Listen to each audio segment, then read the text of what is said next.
اشہد ان لا الہ الا اللہ وحدہ وحدہ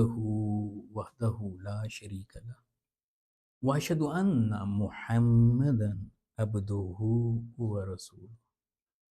اللہم صلی علی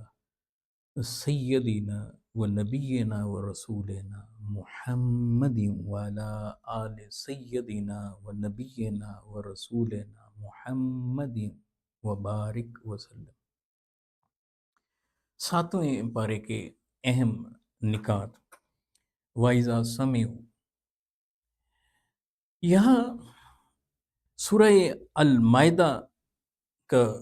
بقیہ حصہ اس پارے میں ہے، اور پھر اس کے ساتھ سورہ الانعام، اس کا ابتدا،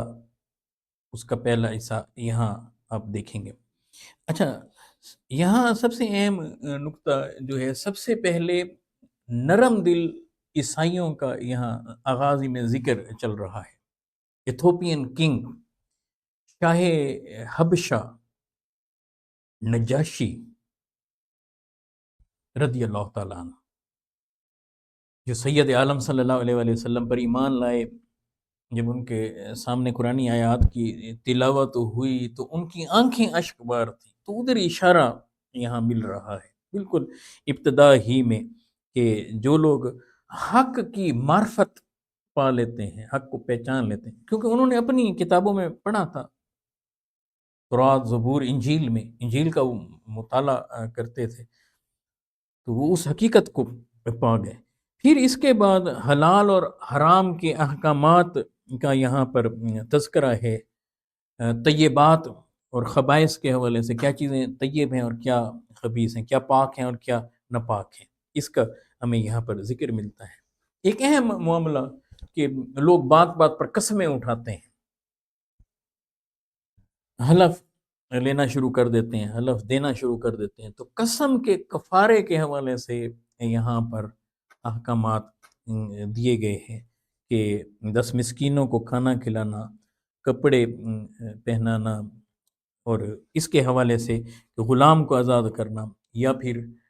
3 روزے رکھنا، یہ جو اس کی تفصیلات ہیں، اس کا بنیادی نقطہ قسم کے حوالے سے اس کا یہاں پر ہمیں تذکرہ ملتا ہے۔ اور یہ وہ اہم ترین پارہ ہے جس میں شراب کی حرمت اور جوئے کی حرمت کے احکامات آپ کو، یعنی وہ جو چیزیں انسانیت کو تباہ و برباد کرنے والی ہیں، بڑے بڑے جو گناہ ہیں، ان کا یہاں پر ذکر ہے کہ جوا، بتوں کے تھان، آل کے تیر شیطانی عمل قرار دے کر ان کو کنڈیم کیا گیا۔ اور یہاں یہ بھی ہمیں نظر آتا ہے کہ جب آپ نشے میں ہوں، جو ابتدائی احکامات تھے شراب کی حرمت کے حوالے سے، اس کی 3 پہلو ہیں کہ ابتدا میں اس کو کنڈیم کیا گیا، مذمت کی گئی، پھر اس کے نقصانات کو بیان کیا گیا، پھر کلیتاً اسے حرام کر دیا گیا۔ اور ایک اس میں نماز کے حوالے سے بڑا خوبصورت نقطہ کہ جب تم نشے میں ہو تو نماز کے قریب نہ ہو، لا تقربوا الصلاۃ الا وانتم سکارى، یعنی اس وقت آپ نماز کے قریب بھی نہ آئیں جب نشے میں ہوں اور تمہیں معلوم نہ ہو کہ کیا کہہ رہے ہیں۔ ویسے اس میں سے اشارتاً ایک نقطہ آج بھی نکلتا ہے، آج بھی نماز میں ویسے نہ آئیں کہ آپ جو بول رہے ہیں، نماز میں جو کلام کر رہے ہیں، جو کلمات ادا کر رہے ہیں، وہ عربی تو آپ کو آتی ہو لیکن اس کا مفہوم آپ کو نہ آتا ہو۔ جو اللہ اکبر بندہ کہے اور اس کا مفہوم اس کے دل و دماغ میں نہ آئے، ثنا تو ادا کرے سبحانک اللہم و بحمدہ، یہ تو کہے مگر اس کا مفہوم اس کے دل و دماغ میں نہ اترے،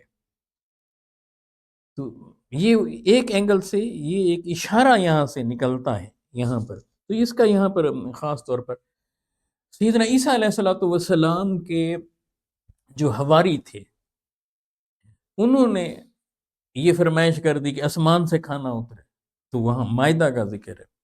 اچھا، جیسے حضور علیہ الصلوۃ والسلام کے ساتھیوں کو صحابی کہا جاتا ہے، یعنی آقا کی صحبت میں رہنے والے، تو ایسے عیسیٰ علیہ الصلوۃ والسلام کے ساتھیوں کو حواری کہا جاتا ہے۔ اس کا معنی یہ ہے کہ مددگار، ان کا یہاں پر ذکر کیا گیا۔ پھر اس کے بعد سورہ الانعام شروع ہو گئی، کیٹلز کا یہاں پر تذکرہ آپ دیکھیں گے۔ اچھا، یہ پھر وہی بات کہ صورتوں کے جو عنوان ہیں وہ بسا اوقات ان کی اہمیت کے پیش نظر وہ کیے جاتے ہیں، اور پھر اس کے منفی مثبت دونوں پہلو جو ہوتے ہیں ان کو بھی ہم دیکھتے ہیں کہ اس میں سے وہ بھی ریفلیکٹ ہو رہے ہوتے ہیں۔ تو جانوروں کی قدر و قیمت اور اس کے حوالے سے، مگر ان کا جو منفی استعمال کیا جاتا تھا، چڑھاوے چڑھائے جاتے تھے یا ان چیزوں کا، اس کے حوالے سے یہاں پر خوبصورت ذکر آ رہا ہے۔ اس میں ابتدائی چیز جو سب سے زیادہ پختہ ہے وہ عقیدہ توحید کا بیان اور عقیدہ رسالت کا بیان، توحید و رسالت کا بیان یہاں پر چل رہا ہے۔ اور اس میں اللہ سبحانہ و تعالیٰ کی قدرت، وحدانیت، توحید اور منکرین باری تعالیٰ کے اعتراضات کے جوابات وہ ہمیں یہاں پر نظر آئیں گے۔ انبیاء کرام کا یہاں پر آپ کو خوبصورت ذکر بھی یہاں ملتا ہے، متعدد انبیاء کے نام یہاں پر ہمیں نظر آئیں گے، اور ان کے حوالے سے، ان کے دور کے حوالے سے گفتگو یہاں پر نظر آئے گی۔ اور سب سے اہم یہاں پر آخرت کے حوالے سے میسج دیا گیا، بڑا سٹرانگ قسم کا آخرت کا